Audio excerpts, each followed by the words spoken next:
NerdWerkz presents Trevor Keller, I would like to be funny, but nothing comes to mind. Dave Thomas, If you make my thing, I love ham, I'm gonna kill you. Greg Burke, No, kitty, that's a bad kitty. The Next Level, Episode 1, Star Wars Gaming. What's up? Welcome to The Next Level. I'm your host, Greg Burke. As with me always is my gaming enthusiast friends, Dave Thomas and Trevor Keller. Hey. How you guys doing today? Oh, hanging in there. Good, real excited about the upcoming games. So I figured I'd open up with episode 1 since it's going to be Star Wars themed. We're going to all talk. I'm going to give you guys some Star Wars trivia. Oh, God. And if you get it wrong, I get the soul of your firstborn. Oh, crap. Okay, so Dave, the first trivia question for you is, the Wookiees' homeworld is called what? What planet is their homeworld on? The Wookiee homeworld's planet is Got this. Kashyyyk. Oh, he got it. If you said Endor, Nerd alert. if No, you said hey, Endor, hey, I would have I- kicked your ass. I love Star Wars. No, okay. Now, Pressure's on Dave, now. Dave passed the test. Now it's all about Trevor. Now, Trevor, do you think you can do this? Of course I can. I Okay. believe in you. What people always walk single file? That would be the Sand People. And they do it because So you can't follow them. You can't tell their numbers. It's to There you hide their go. numbers. You saved it. That's good. All right. All right. So we saved Oh it. God, Okay. I thought I got it wrong. Remember, they always walk in single file. It's to hide their numbers. Great and wise Obi-Wan. Okay, so you guys both passed it, so you get to keep the souls of your firstborn. Lucky you. Yay. All right, so our first story I want to get into tonight is the new Star Wars Xbox. Xbox is coming out, or it is out, I should say. It's $449.99, so about $450, and it comes with a 320 gigabyte hard drive, and a special C-3PO wireless controller, a white Kinect. It's dumb, and it also comes with the Star Wars Kinect game. And the kind of cool thing about this is it's like a custom console. It actually looks like R2-D2. It even has a blue light and makes sounds and all that stuff. Yeah. And the wireless controller looks like C-3PO. And now, my question for you guys is: do you think this is something you would buy? Do you think it's overpriced? What are your views on it, Dave? What are your thoughts on this? Well, honestly, I'm just about as big a fan of Star Wars as can be. So the idea of a Star Wars Xbox just makes me smile in dreams.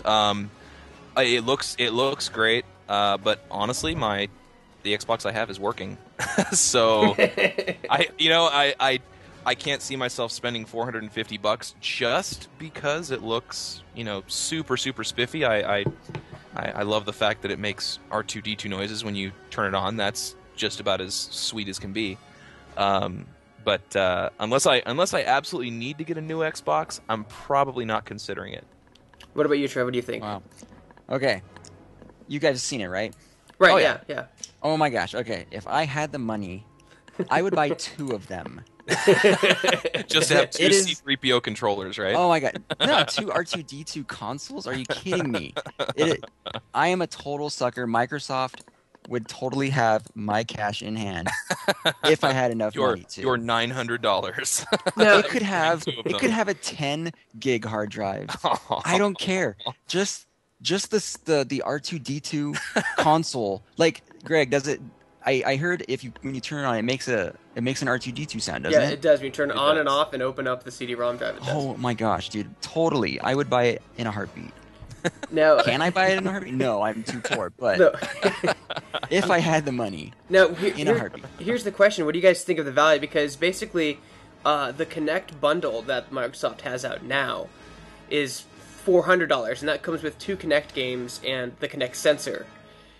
So basically, it's honestly the same price as the holiday Kinect bundle, except well, you're paying this Xbox comes with the largest hard drive yet, right? Yeah, 320 gigs.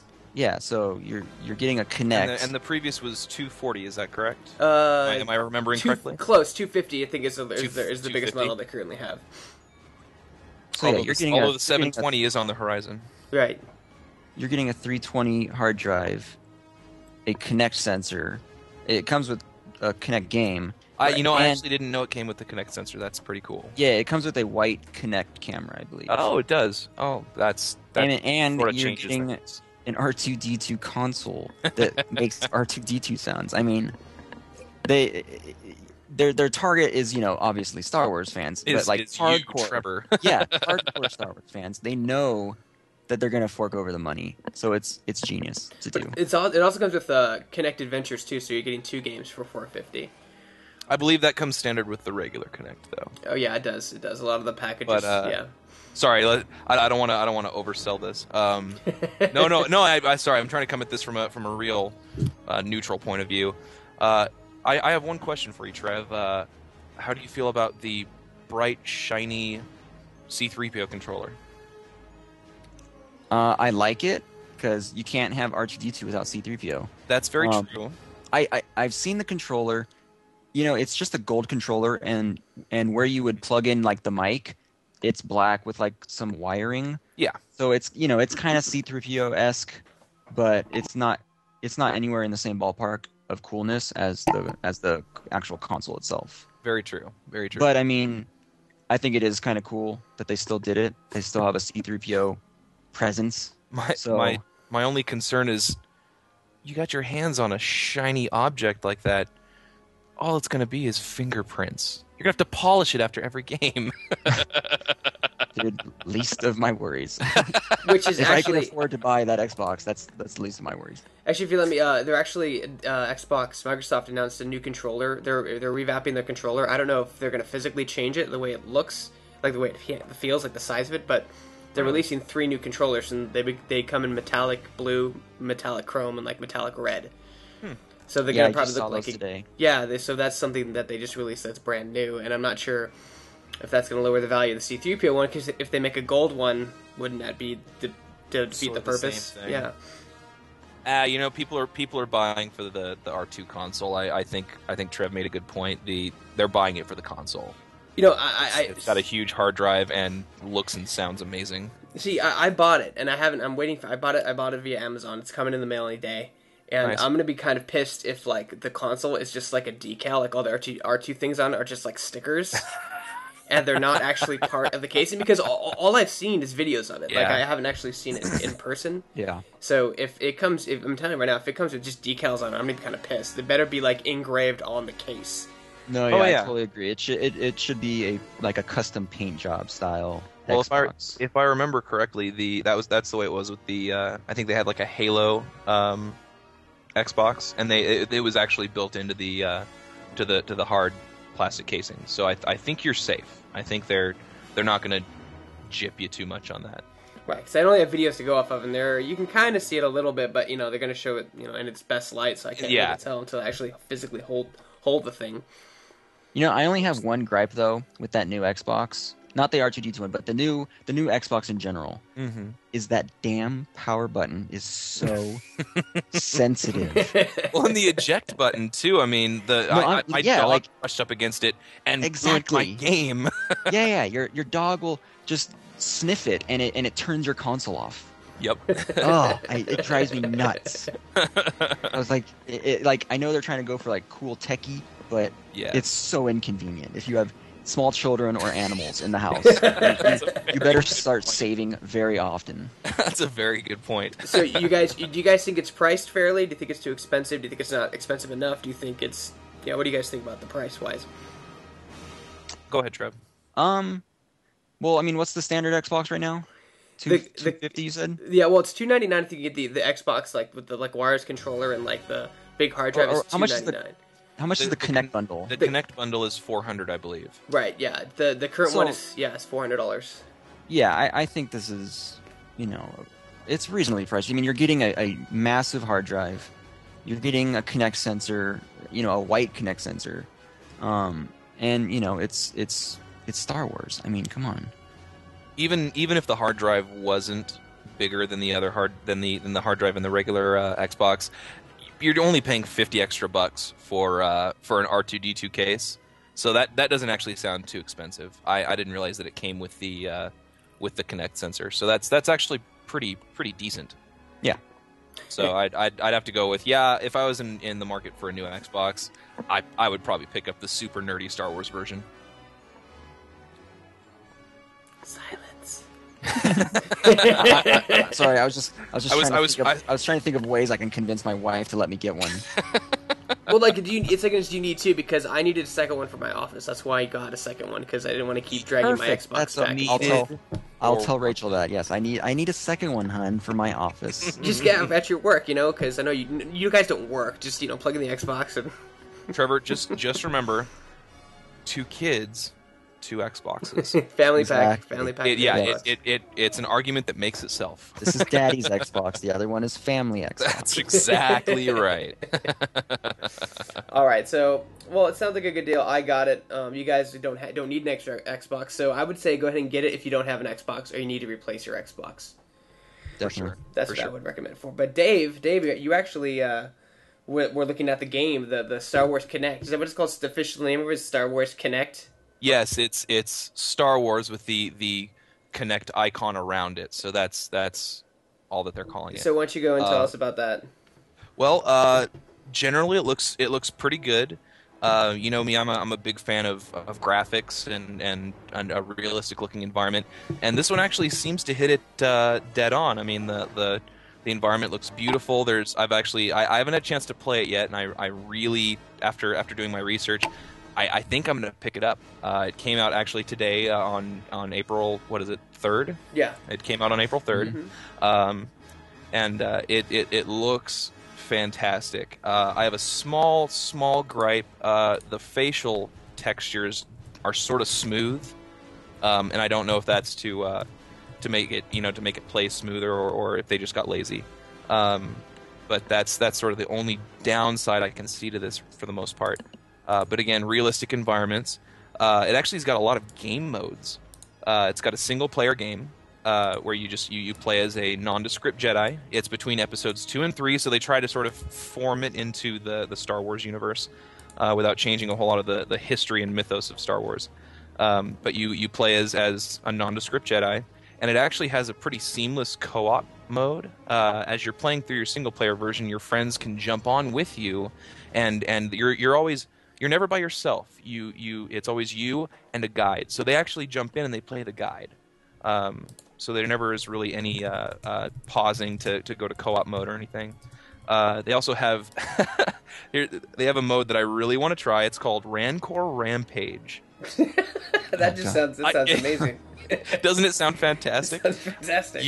It is what it sounds like. You are a Rancor. You are running through a giant city, destroying everything. I mean, it's total destruction. If you are ever bored, ever frustrated, all you do is jump on this and just destroy things. The environment's fully destructible, and it actually has a pretty varied number of attacks and so on and so forth. In fact, there's even one that allows you to reach down and eat people off the ground. It's pretty in depth. It's ridiculously funny looking. For the kids. It looks like a blast. They also have a pod racing and space flight mode, and this is sort of where it sold me. The space flight, you get to pilot through those what's the word? Not a barricade, but there's the scene in episode 3 where the bad guy ships and stuff are all around the Jedi, so they launch their great attack and everything, and they're flying through numerous enemy ships, and you get to play in that scene. You get to fly around that scene, and it's fantastic. The graphics were perfect. Yeah, I was very, very surprised. And it looks like the controls for the pod racing and spaceflight are pretty straightforward, pretty easy. So you're not going to have to worry about inversion as far as I could see. It's pretty standard. One thing I'm not super psyched about, but it will appeal to others. I'm just not very coordinated. They have a dance mode. Of course they do. Of course they do. People are pretty pissed about that. Yeah, it's essentially Dance Central in Jabba's palace. God.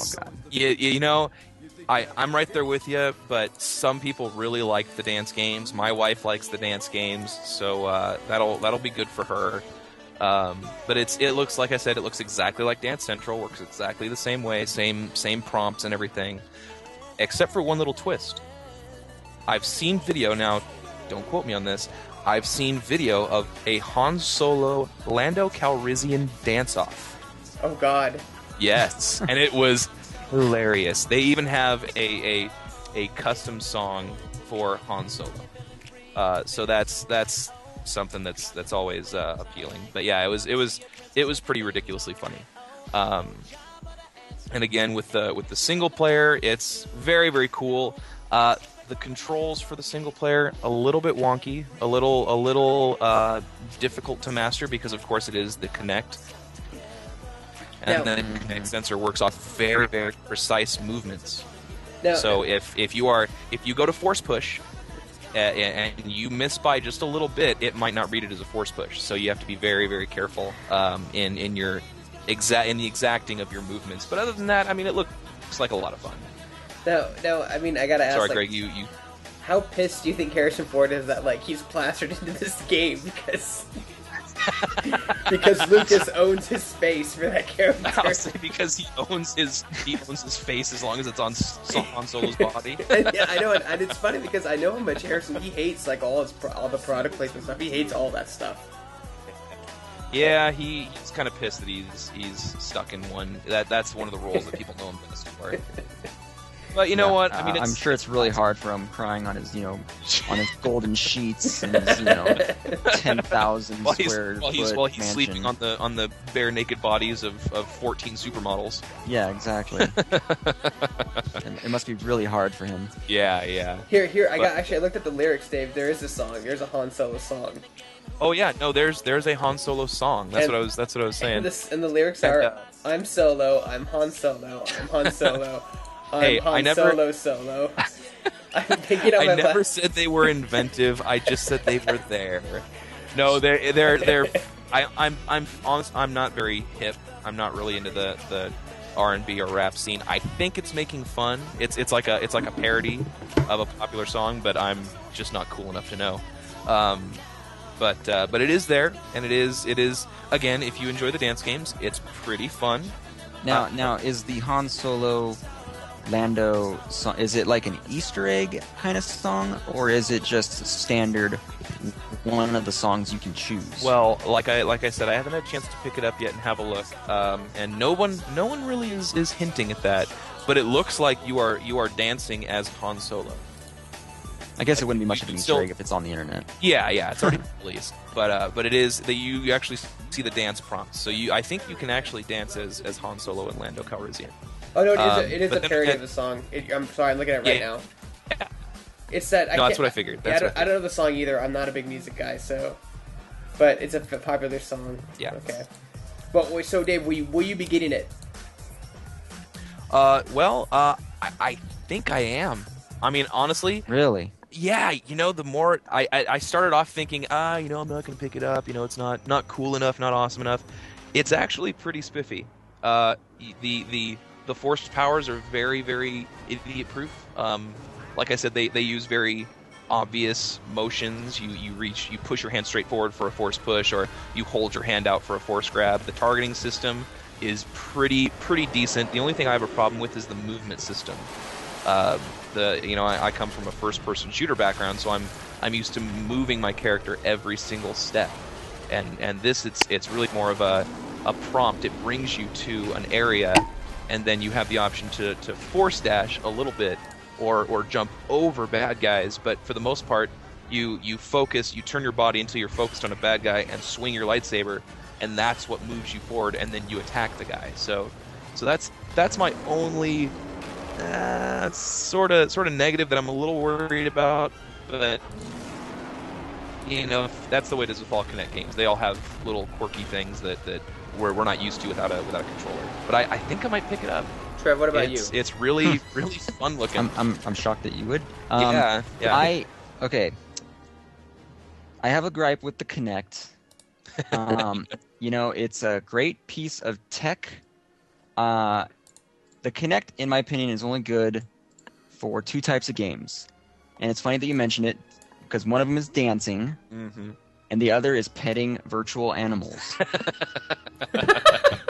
Anything other than that, the truth? Kinect is horrible.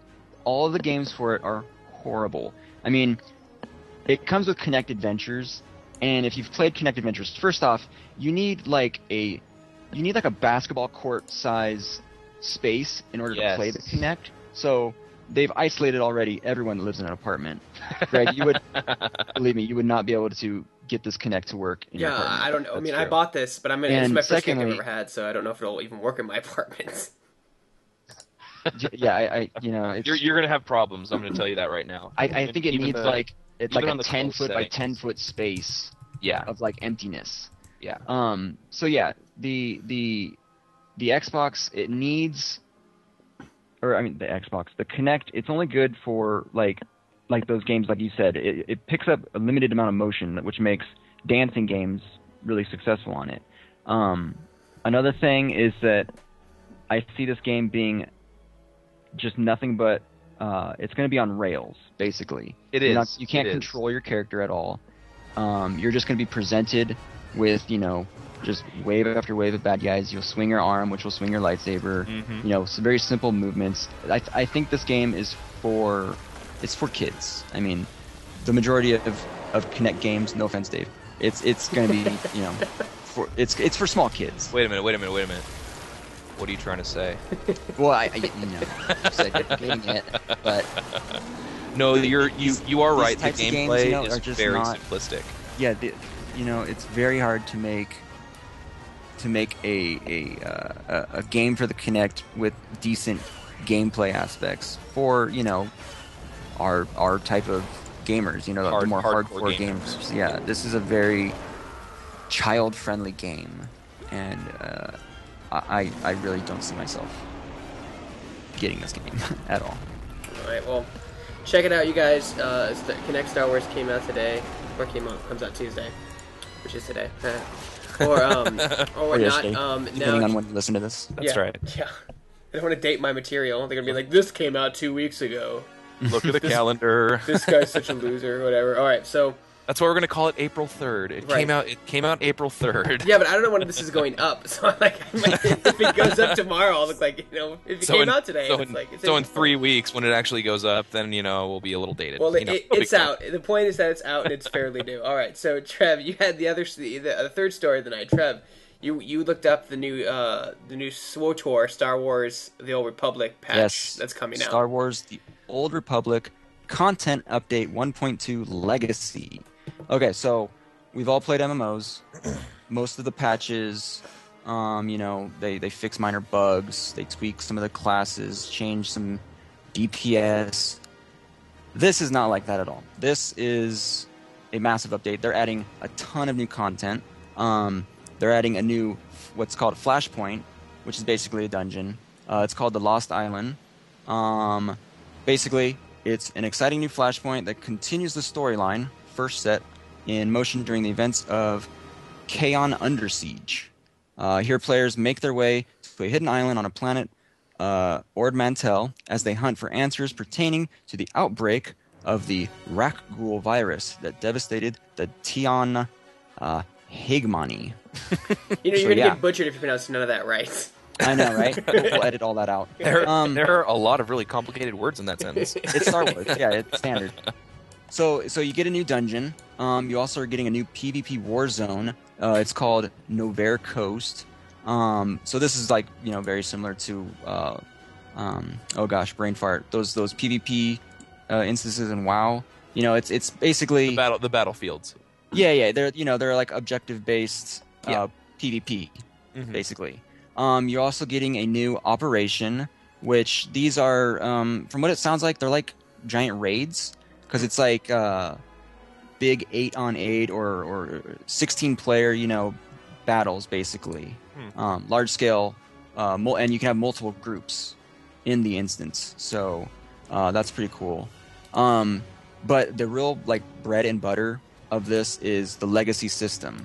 So basically, when you beat the game, say you're playing like a pure blood Sith, when you beat the game, you'll be able to start a new character, which is basically, think of it as like your other character's son or daughter, and this allows you to unlock other characters for different classes. So, like I said, if you played a pureblood Sith, which is the dark side, the Empire, you can make a new character on the Alliance side. The light side. You can make like a stormtrooper who's a pureblood Sith.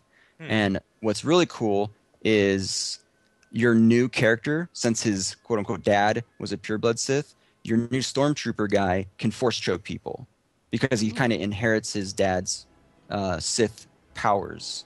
Oh, that's awesome.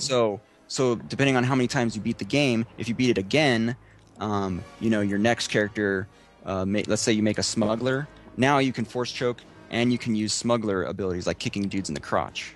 So it's pretty interesting what they're doing with the legacy system. Also in the legacy system, you can level up your legacy basically, which will unlock new items for your character, new items for your ship. You can get stuff like onboard mailboxes for your ship, a galactic trade network terminal. There's just a lot of cool things that come along with this legacy system. Let's see. Also, with this patch, there's a lot of advanced options. Finally, you can customize your the user interface. A lot of people have been, griping about the interfaces. Like, there's a lot of like large things overbearing the screen. Now you can actually customize all of your UI. You can change the size of your map, the placement of everything. So that's pretty cool. You can also customize the actual appearance of your character. Now in the video they show a stormtrooper, and you can customize like the color scheme on his armor. So that's kind of cool. Nice. Yeah. They've updated the character textures. And there's also a lot of things like Warzone rankings, endgame crafting, combat logs. They've introduced guild banks, new Corellia daily missions, new mini pets, new vehicles, lightsaber colors. There's just a slew of content that they're throwing in with this patch 1.2. So it's actually really exciting for SWTOR players. It's going to be, the legacy system is going to be really interesting because you're going to see characters that normally don't have the ability to force choking people. So it's going to be crazy. And no, I have a question. This is all free, right? This is not like a purchased patch, a purchased add-on. This is all something they're giving up for free. Yeah, this isn't an expansion. This is just an update to the game, a patch update. So it's going to be totally free. It's coming out this month. I'm not sure the exact date. They just said April. So yeah, it's going to be pretty cool. I was looking at some comments. Some people were leaving comments on various websites, and I wanted to bring this up to you guys. One commenter had a gripe with the legacy thing, saying it's going to basically break the game if you can have characters with like multiple powers that they shouldn't have. Do you guys think that this legacy system is going to break PvP in any way? You think you'll eventually have a character that's just too powerful? I got this one, Dave. I got this one. So, I used to arena a lot with Kevin in WoW. Sorry, my brother. We used to arena all the time in WoW. And if this is anything like WoW, which it sounds like it's similar game mechanics, like it's still... Because I never played it, but I've seen it. So is it like similar to WoW, where like you have cooldowns and abilities that you use and stuff like that? Is it like the same type of principles? Yeah. It's your standard MMO combat. Okay, so basically, and in WoW, if a certain class got an ability that another class got, it would be tremendously game changing. Like if you gave mana burn to a paladin, it would just completely change the game. I don't know if it would break it, but it would completely change. That'd be awful. It would be complete change the game, the way the game's played. Now, all MMOs are in a constant state of balance. I don't know if you guys know this, but MLG, the Major League Gaming and esports, no MMO is considered an esport to them. Like WoW is too broken, it's too unbalanced, so they don't consider it an esport. And because they're always in a constant shift of power. One class is overpowered and one's underpowered, then a patch comes out and the underpowered class is now overpowered and the overpowered class is now fixed. So it takes a long time to get balancing right. I mean, they've been doing it for WoW since 2003, and like they still can't even get paladins right. So like it takes a long time. I personally think it would totally break the game if that would happen. If they start giving powers to people, you're going to see a lot of probably a lot of bitching on the forums. Depending on how good the PvP is in the game. I mean, is it like competitive PvP? Is it casual PvP? Like how's the PvP? Trevor, you played it. Did you do any PvP when you played, or did you just PvE? You know, I've dipped my toe in the galactic pool that is SWTOR. I played very little. I only got up to like level 8. It was over like a free-to-play weekend. I created a smuggler, so I didn't nearly get anywhere near the PvP areas. So I can't really comment on PvP, but I mean, I do know that BioWare they're trying to keep like the DPS ratio for, that goes across all the classes. They're trying to keep them very similar, like within, oh gosh, what was it, like within 25% of each other or something like that. Don't quote me on that, but you know, there's not going to be one class that just has way more DPS than someone else. You know, they're really keeping things balanced as possible. But you know, with this new legacy system, I kind of agree with you, Greg. I think it's going to throw off some of the classes, and they're just going to be coming out with patch after patch after patch of balancing classes. Right, because I mean, BioWare is not really known for like their competitive multiplayer games. So I mean, it's going to be trial and error for them working on an MMO that actually has a player versus player, you know, mode. Because I don't think, I mean, BioWare, have they ever made like a game where it's actually competitive player, where it's actually player versus another player? Have they ever made a game like that? I can't think of anything on top of my head. I mean, yeah, no, I mean, this game is very, you know, it's the World of Warcraft, you know, recipe here. You know, it's just with their own kind of flair on it. I hear everyone just raving about the story, and that's what sets this one apart. But I mean, in the end, you know, you have powers, you have cooldowns, you have classes, you have, you know, light and dark side. It's WoW, and it's when you have this kind of game with multiple classes, multiple powers, and now you have a legacy system where you can mix classes and powers. It's inevitable that, you know, nothing's going to be 100% balanced. Oh, I'm sorry, I take it back. They've actually did do Warhammer. BioWare made Warhammer Online. And we all know how great that game is. We all know how many people play that game. That was too bad. I was hoping that it'd take off.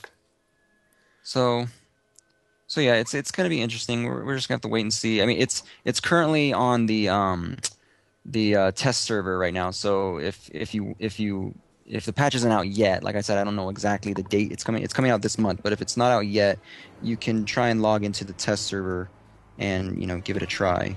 So they are actively testing it, and, you know, it's just going to be one of those things we have to wait and see. But it's definitely interesting. I do think it's kind of cool that you kind of, it's kind of like that end game type stuff. You get one character max level, you start a new character, and it's kind of got some of the powers of your old character, so you're not completely leaving your old character behind. I'm bummed I can't even try it. I mean, I have a Mac, and like I'd have to get boot camp, and I have to do all this pain in the ass stuff to play it, and I don't really want to feel like doing that. I'm really bummed that they don't have a Mac client, but I'm the minority in this group right now, so. Well, I just want to say, as of course Davey Downer is coming in now. Davey Downer. I'm sort of pissed at this game. I can't play it. I have a PC. It's powerful. I can run like World of Warcraft on the highest settings and still have, I think it was 120 frames per second. But I can't run this game because of the specific type of. I think it was the graphics card. It's your graphics card. It was the graphics card. I can load it up. I can play it. But there's nothing but opaque shapes in front of my screen instead of a character in a world. So there was no disclaimer. I'm glad I didn't purchase it. I'm glad I found that out on a free-to-play weekend, because I would have lost my mind. I would have been ever so pissed. See, that's not SWTOR's fault. I mean, no, it's not. It's actually HP's fault. Because it's Dave's because fault. they can't install the right freaking drivers on their website. But yeah, that's the only thing you have to be wary of. There are certain graphics cards that are not compatible even on a PC. So be careful, do your research, go onto their website. They have a list of specifics that they require and a list of processors that do not work with this game. And it's a short list, to be fair. It's a short list. I mean, I don't know, if you don't get your PC at Walmart, this stuff doesn't happen. You know what I mean? Hey, it was Best Buy on extremely good sale. All right, you guys, we got to wrap it up here. Wrap it up. That's right. All right, you guys, so that was a good podcast. We'll see you guys next time on the next level.